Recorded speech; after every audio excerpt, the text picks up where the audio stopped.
Hi guys, I am your cutie vlogger, another day, and in another vlog na naman po tayo ngayon.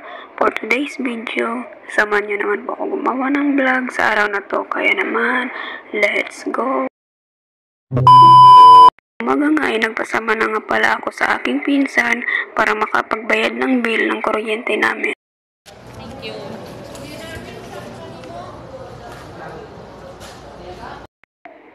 At pagkatapos ko nga magbayad ay agad din naman akong pumunta ng LCC para makapag-grocery.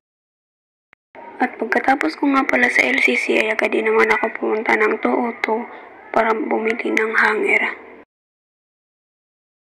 Pag uwi ko nga ay agad ko din naman inayos ang aking mga binili. A few moments later.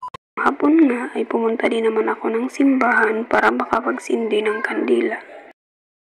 Nakita nga pala ako sa daan na nagtitinda ng turon kaya agad naman akong bumili.